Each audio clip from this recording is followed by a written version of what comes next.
"Hey, leave her right now." Ted and I were in the examination room at the Obstetrics and Gynecology Clinic when the doctor, looking at both of us, said something shocking. "Excuse me," I said, feeling stunned and disgusted by the doctor's inappropriate comment about our private life. For some reason, Ted didn't react or question it. I was so confused that I couldn't move. Leave who? I thought. Maybe the doctor was dreaming or sleep-talking because what he said made no sense. But then he looked directly at Ted and me. "No, you misunderstood," the doctor said, his voice filled with quiet anger. "It's him, your husband," he added, calling Ted by name. Ted looked back at the doctor seriously. "My name is Nancy Johnson. I'm 30 years old and work as a nurse. I married Ted 5 years ago when I was 25, but our different work schedules made it hard for us to spend time together. Because of this, our marriage wasn't going as well as I hoped, and we hadn't had a child yet." Ted always said, "Don't worry, it'll happen eventually," like he didn't really want kids. At my age, it might seem early to worry, but I've always wanted 3 kids, so I was getting anxious about not having our first one yet. Ted is just a regular office worker. I shouldn't say it too loudly, but his salary isn't high. Even though he's been working since college, he hasn't had many raises or a promotion, so we can't expect a big salary increase. Maybe it's about money. Maybe Ted doesn't want kids yet. He's been very busy at work lately, often working late. He comes home late at night a lot now. When I asked if he had always been this busy, he said a new project had started, making him busier. Our schedules were getting more out of sync, and I was starting to feel lonely. Ted was usually a gentle and kind husband. Besides our different views on having children, there wasn't much I was unhappy about.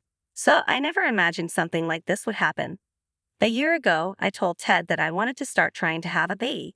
Back then, our married life felt stuck and I was getting impatient. Many of my friends who were married already had children. Every time I saw updates about their kids on social media, I thought, that's nice. But over time, those thoughts turned into envy and eventually jealousy, so I stopped checking social media as much.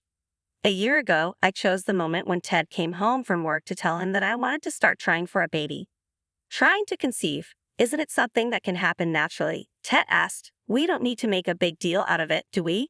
"But that's not always the case," I replied. "If the timing isn't right, it doesn't mean anything." That's what my friends were saying. "That's just your friends' opinions," Ted said. "People have children at different times, so don't take it too seriously." But still, I felt unsure because I didn't know much about trying to conceive and couldn't argue with Ted's reluctance. Even though the awareness of trying to have a baby might differ between men and women, he could have shown a little more cooperation, couldn't he? Anyway, if you get too caught up in it, it might not happen even if it could. "Let's just be patient," Ted suggested. "Yeah, I guess so," I agreed. Ted's point made sense. When you're too focused on something, it can feel less likely to happen. I felt frustrated, and that night I went to work for my night shift. During a break, I talked to a colleague about it, and she scolded me, saying, "You can't be so easygoing about this." I was the one who wanted to be angry at Ted, so I was slightly annoyed by her words. "So, what should I do?" I asked. She advised, "Why don't you go to an OB/GYN? "Why go to an OB/GYN when there's nothing wrong with me?" I hesitated, but she informed me, nowadays, many women go to the OB/GYN right away when they want to have a baby. This was a new idea to me and quite an eye-opener. My next day off was in 2 days, so I decided to go to the OB/GYN. It was a weekday, so I thought it wouldn't be too crowded. I didn't tell Ted about it, wanting to keep it a secret for now. The closest OB/GYN was 2 train stations away, probably because there weren't many in the area. When I arrived, I was surprised to see the waiting room packed with people. All the chairs were taken, and even some pregnant women were standing and waiting. I had to lean against the wall as I waited for my turn. After about an hour, I was finally called into the examination room. The doctor suggested we try the timing method, where we would time our intimacy to match my ovulation period. The doctor said this was often the first step in trying to conceive, and that if things went well, I could expect to be pregnant within a few months. I thought about what the doctor had explained and realized I needed to tell Ted about the timing method since it required cooperation between us. That night, I brought it up to Ted. "I'm sorry to bother you when you're tired from work, but I went to the OB/GYN today," I said. Ted turned to me, his face flushed from alcohol, looking surprised. "I really want a child," I continued. The doctor suggested something called the timing method. I explained how it worked. A tipsy Ted seemed not to be taking my words very seriously, but at least he listened without interrupting. "Will you cooperate with me?" I asked, trying to choose my words carefully so as not to offend him. Ted scratched his head, looking a bit bothered, and responded, "Yeah, sure, let's try it." Ted's response caught me off guard. "It feels like being forced, and I'm not into it at all." "Isn't there another way?" he said. His insensitive words made my head spin. It had taken a lot of courage for me to go to the OB/GYN and discuss our marital problems with a male doctor, even though he was a professional. Ted had no idea how difficult this had been for me, and he didn't seem to understand the situation's seriousness. I wanted to give Ted a piece of my mind, but I knew that if we argued now, he would become even more uncooperative. So I held back and explained, "Other methods can be quite expensive, so the doctor suggested starting with this method because it doesn't cost anything. Please, will you cooperate with me?" Ted looked troubled at the mention of the expense, but reluctantly agreed to try the timing method the doctor had recommended. Convincing him was exhausting, and I felt uneasy about what lay ahead. Almost a year had passed since we started trying to have a baby. Ted had been unmotivated from the beginning, and our mismatched schedules made things difficult. Sometimes, Ted didn't come home on a scheduled day, possibly feeling forced into our attempts at conception. With only one chance each month, I felt like crying but knew I couldn't lash out at Ted without pushing him further away. The stress even caused my periods to be late, and I had to get medication from the doctor. "When will I have a child?" I couldn't help but feel weak and voiced my worries to the doctor. "I can't say for sure," the doctor replied, "but if you follow my instructions, the odds will be much higher." He listened seriously to my concerns and even gave me advice on how to get Ted to cooperate more. I felt grateful for the doctor's advice, but also frustrated that Ted wouldn't cooperate with me. That night was our once-a-month chance, so I resolved to invite Ted, but he didn't come home even as the date changed. I had a day shift the next day and didn't want to stay up too late. Just as I sighed and was about to give up and go to sleep, I finally heard the front door open. It was almost 1 a.m. "I'm home," Ted called out, entering the living room with a sloppy laugh, possibly drunk and slurring his words. His overly carefree attitude made my head spin. "Do you remember what today is?" I asked, trying to keep my voice steady.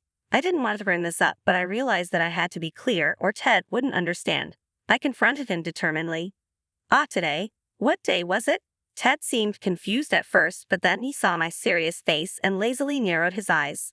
"If you didn't like it, you should have called," he said dismissively. "I was waiting all this time," I responded, venting my frustration and remembering all the trouble we had gone through. "You know, I've been thinking," Ted began, his eyes narrowing like a snake's. "I'm under so much pressure. I'm told every month to keep my schedule free. Put yourself in my shoes, coming home tired from work. Frankly, I don't want to be with you right now," Ted said. His words made me gasp. I had been asking him to keep his schedule free each month, and if the roles were reversed, I would have felt stressed too.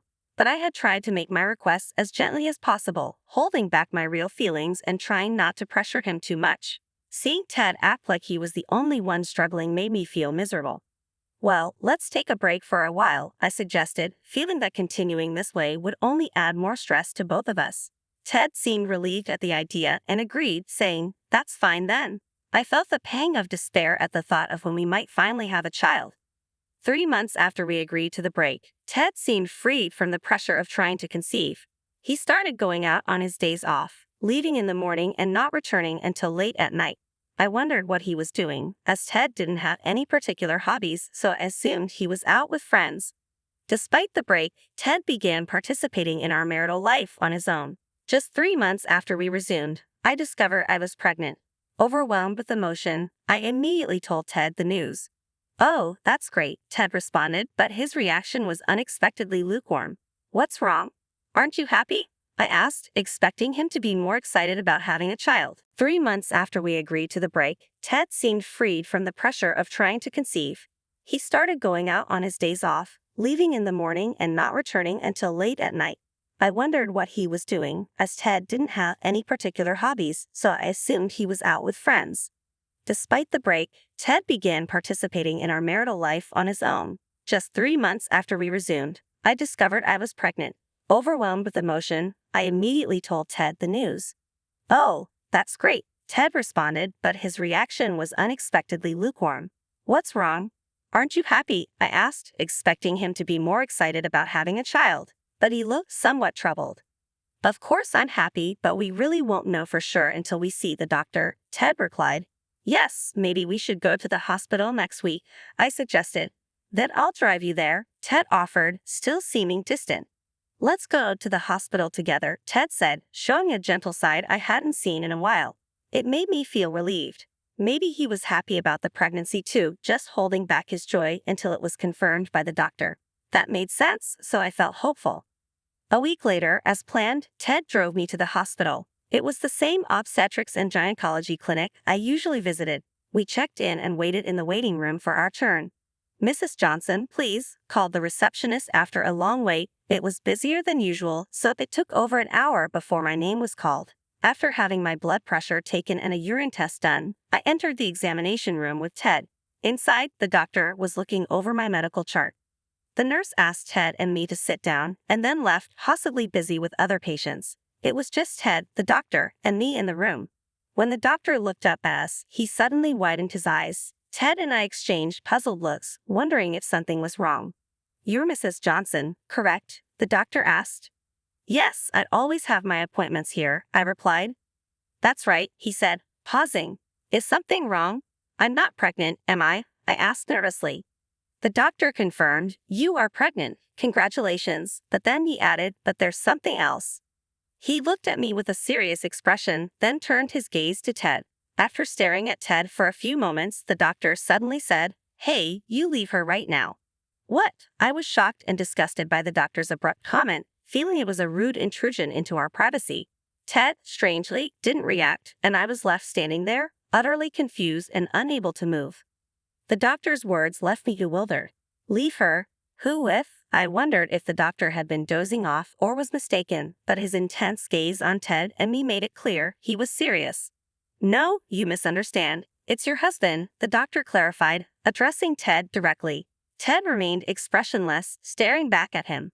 The doctor sighed. I know this isn't something I should say as a doctor. I'm sorry, but I felt I had to tell you, Mrs. Johnson. His voice carried a quiet anger and a sense of urgency. My heart sank. This doctor knew about my struggles, my longing for a child. There had to be an extraordinary reason for his words. I decided to listen, despite the rude interruption. What exactly are you talking about? I asked, trying to keep my voice steady. I needed to hear the full story. The doctor began, It's a very private matter, but I recently found out my wife was cheating on me. I was in shock and disoriented for a while. Because of my profession, I couldn't easily take time off, so I continued working, pretending to be calm. My wife denied the affair, but I wasn't convinced, so I hired a private investigator to look for evidence. I stood still, saddened by the doctor's sudden confession. Ted, as usual, showed no emotion. I couldn't understand what Ted was thinking, and the doctor's revelation made my head spin. The doctor continued, The investigator found evidence, and it led me to this clinic. To my disbelief, it turned out that the man my wife was involved with was none other than your husband, Ted. His voice was firm, and his eyes never left Ted's face. The room seemed to close in on me. Ted, my husband, had been unfaithful, and with the doctor's wife, my mind raced, trying to process the information. Ted remained silent, his face unreadable as the weight of the revelation settled around us. The doctor's words were like a dagger to my heart. The results were devastating, he said, detailing how within a week, evidence of his wife's infidelity came pouring in, pictures, messages, phone call histories. The images showed her with her lover, who was unmistakably Ted, my husband. The doctor stared at Ted with a look of betrayal and anger, while I instinctively covered my mouth and cradled my belly, feeling a mix of shock and dread. My wife's lover was Ted Johnson, your husband, the doctor confirmed, his voice heavy with disbelief and pain. The reality of the situation hit me hard. Ted, the man I had been trying to start a family with, had been unfaithful with the doctor's wife. The doctor continued, When the two of you walked into the examination room, I felt as if I had been struck dumb. The face I had seen in photographs as my wife's lover was right before my eyes. And to think that it was Mrs. Johnson's husband, I never would have believed my wife was cheating on me. I couldn't believe what I was hearing. Is that true, honey? I asked Ted, my voice trembling. I didn't want to hear the truth, but I needed to know. The doctor's revelation had laid bare a painful reality that I couldn't ignore. Ted's silence was agonizing, and I felt sick to my stomach, waiting for his response. After a long pause, Ted finally laughed, a harsh and cold sound. It's true, he admitted, his voice laced with indifference. I'll just say it now. I don't love Nancy anymore. I'm tired of trying for a baby. If she really wanted a child, she should have taken a more certain approach, but she didn't even do that. Coming home from work only to be pressured when I'm tired. And that's when I met her. She was always complaining about her husband being away from home for work, but I never thought her husband would be Nancy's doctor. Ted's words were like a slap in the face. The casual way he admitted to the affair, the lack of remorse, and his dismissal of our efforts to start a family were more than I could bear. I felt my world collapsing around me, and the pain of betrayal cut deep. The doctor and I both stared at Ted, our fates intertwined by his actions, and I felt an overwhelming sense of loss and despair. Ted's brazen admission to the affair left me reeling, my world spinning with disbelief and anger. I met the doctor's eyes, finding a shared sense of betrayal and hurt there. How could Ted betray me, and by extension, the doctor's family, so callously? The realization filled me with a deep, unforgiving rage towards him. Ted continued, unapologetic and self-absorbed, I may have been wrong to make you feel like I was forcing you into trying for a baby, and for that, I'm sorry. But that's separate from the affair, isn't it? The root cause of all this is the stress I got for Nancy.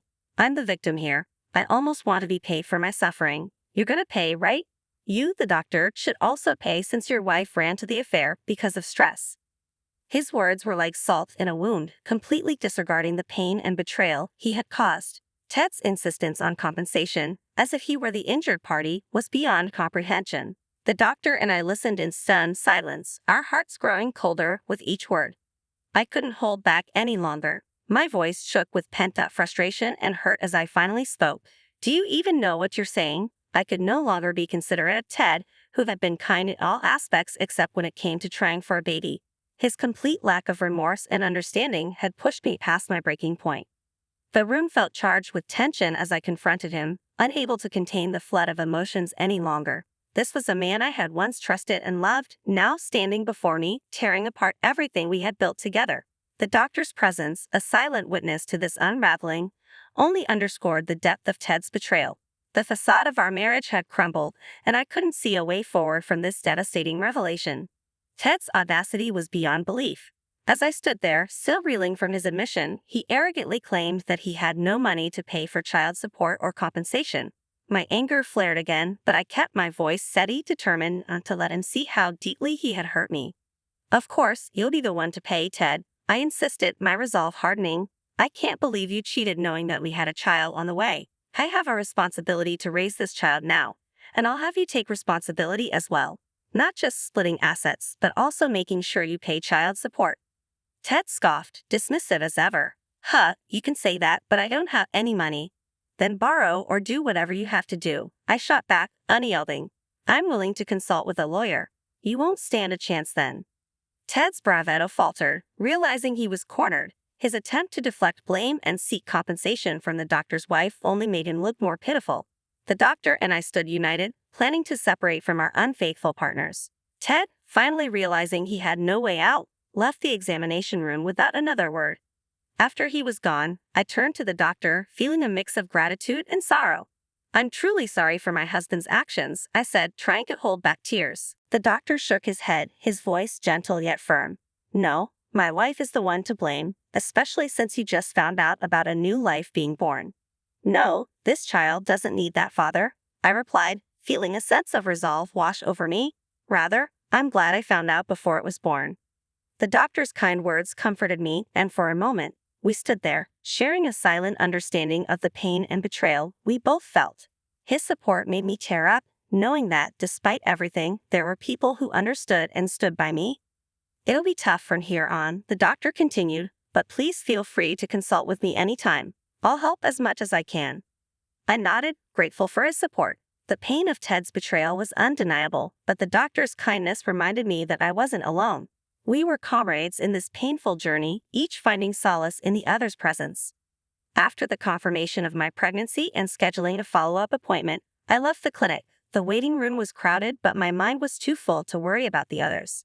Ted had already gone home, leaving a divorce lawyer's business card on the dining table. Seeing it, I felt a mix of relief and determination.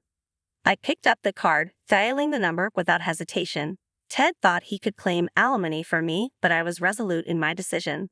I would demand child support and ensure that Ted took responsibility for his actions. This was just the beginning of a new chapter, one where I would prioritize my child's future and my own well-being. As I prepared to consult with the lawyer, I felt a renewed sense of purpose. Ted's betrayal had hurt deeply, but it also gave me the strength to move forward. I would not allow him to turn the tables on me. This was my time to stand firm and protect what was most important, my child and our future. When I presented the various evidence of Ted's infidelity that I received from the OB/GYN, Ted could only stammer, unable to provide any excuses. The evidence was overwhelming and irrefutable, leaving him with no room to deny his actions. I demanded a $100,000 lump sum for child support in addition to the property settlement. "Why all at once?" he complained, clearly taken aback by the demand. But knowing Ted, I feared he might stop transferring the money halfway through if I asked for a monthly amount. That's why I decided to demand it all at once, to make him feel the weight of his guilt and ensure my child would be provided for. Meanwhile, the doctor also divorced his wife and demanded alimony. We regularly communicated, sharing updates on our situations. It seemed that the doctor's wife, realizing the financial disparity between Ted's salary and the doctor's, was struggling financially after Ted was made to pay child support in a lump sum. She reportedly reached out to the doctor, expressing a desire to return to him. However, the doctor firmly refused, stating, "Once betrayed, a relationship can never be mended." His disgust was evident, and I couldn't agree more. It's too selfish to expect to return to the old relationship after causing so much trouble. I hoped that Ted and his affair partner would suffer for a while for breaking up our families.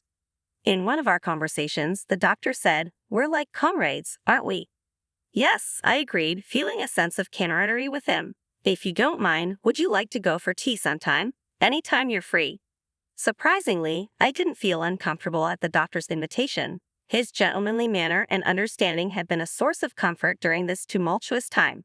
Though I had to stop myself from fantasizing about any potential future with the doctor, I appreciated his support. For now, my priority was the health and well-being of my unborn child. I hoped for a safe and healthy birth and focused on the future, knowing I had to be strong for my child.